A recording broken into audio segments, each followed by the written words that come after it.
بسم اللہ الرحمن الرحیم۔ ہمارا آج کا موضوع ہے 300 سال سے مسلمان کیوں رسوا ہیں۔ سلطان صلاح الدین ایوبی 1138 میں عراق کے شہر تکریت میں پیدا ہوا۔ 36 سال کی عمر میں 1174 عیسوی میں نور الدین زنگی کی وفات کے بعد مصر کے علاوہ شام کے علاقوں پر بھی قبضہ کر لیا۔ جولائی 1187 عیسوی میں حطین کی صلیبیوں کے خلاف فیصلہ کن جنگ میں انہیں شکست دی۔ فلسطین اور یروشلم سمیت اپنے قبضے میں لے لیا۔ سلطان صلاح الدین ایوبی نے یہ بیت المقدس 88 سال بعد دوبارہ کافروں سے اپنے قبضے میں لیا تھا۔ اس جنگ میں عیسائی دنیا کے تمام ممالک نے حصہ لیا اور 1 لاکھ سے زائد فوج نے جنگ لڑی اور ہار گئے۔ عالم کفر کے اندر ایک سراسیمگی پھیل گئی۔ یہ آج سے 833 سال پرانا واقعہ ہے۔ انہوں نے بجائے اس کے کہ وہ شکست کا بدلہ لینے کے لیے تیاری کرتے، انہوں نے ایک شورا یعنی آج کی حساب سے کمیٹی تشکیل دی کہ جس میں عیسائیوں کے ہر ملک سے دانشور جمع کیے گئے اور ان کو یہ ہدف دیا گیا کہ وہ پتہ چلا سکیں کہ آخر وہ کیا چیز ہے جو مسلمانوں کو مرنے مارنے پر آمادہ کر لیتی ہے اور وہ اتنی بے جگری سے کافروں سے کس طرح نبرد آزما ہو لیتے ہیں۔ 50 سال تک کام جاری رہا، راز معلوم نہ ہو سکا۔ اگلی نسل آ گئی، حتیٰ کہ 350 سال لگ گئے اور کئی نسلیں مغزماری کرتی رہیں۔ آخر کار وہ آج سے تقریباً کوئی 300 سال پہلے اس نتیجہ پر پہنچ گئے کہ مسلمانوں کے دلوں سے ان کے نبی صلی اللہ علیہ وسلم کی محبت نکال دی جائے تو پھر یہ ہمارے سامنے نہیں ٹھہر سکیں گے اور یہ نکارہ ہیں۔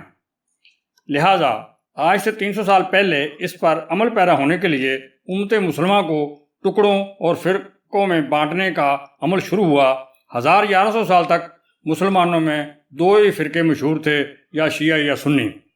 پھر انگریزوں نے بر صغیر سے عربی اور فارسی ختم کر کے ہمیں دین سے دور کرنے کی کوشش کی۔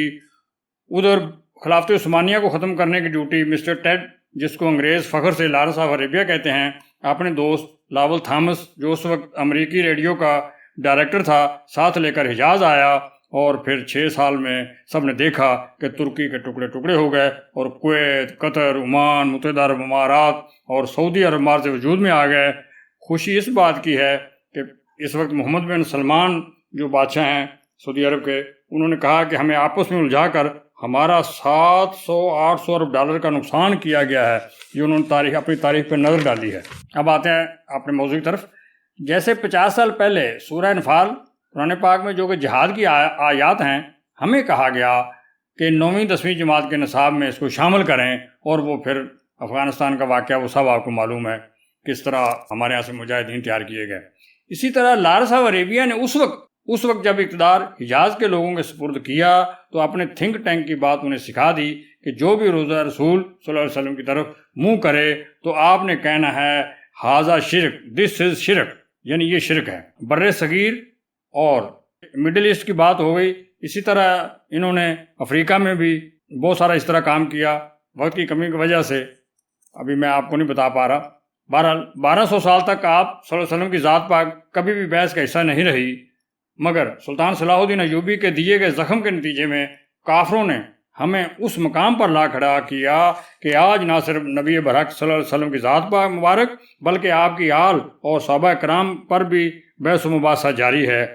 اس کے علاوہ اسرائیل کے وزیر اعظم نے ایک زمانے میں کہا تھا کہ ہمیں مسلمانوں کو مات دینے کے لیے اپنی طوائفوں کو ان کے پاس بھیجنا ہوگا۔ مطلب یہ کہ فرقہ بازی کے علاوہ انہیں معلوم ہے کہ مسلمانوں میں فحاشی اور عریانی پھیلا دی جائے تب بھی وہ اپنے دین سے دور ہو جائیں گے۔ ماڈرن پن کا یہ عالم ہے کہ فلسطین اور یروشلم میں جب احتجاج آبادیوں کے اندر تک پھیل جاتا ہے تو افسوس سے کہنا پڑتا ہے کہ لباس سے آپ معلوم نہیں کر سکتے کہ کون سے لوگ مسلمان ہیں اور کون سے یہودی۔ یہی حال دوسری جگہوں پر بھی ہے۔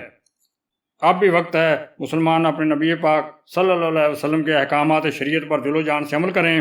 کشمیر، روہنگیا، فلسطین، لیبیا، یمن، عراق، افغانستان اور شام وغیرہ میں جہاں جہاں مسلمان تکلیف میں ہیں وہ اللہ کے ذکر اور درود پاک میں کثرت کریں۔ اللہ تعالیٰ انہیں امن عطا فرمائے، آمین۔ میرے باقی ساتھی بھی جو یوٹیوب پہ کام کرتے ہیں یا فیس بک پہ، وہ اس موضوع پر ویڈیوز بنائیں تاکہ یہ پیغام پوری دنیا کے مسلمانوں تک پہنچ جائے۔ میرے چینل کو سبسکرائب کرنا یہ تو آپ کی محبت ہوگی، مگر اس پیغام کو پھیلانا میری درخواست ہے۔ جزاک اللہ، فی امان اللہ، السلام علیکم ورحمۃ اللہ وبرکاتہ۔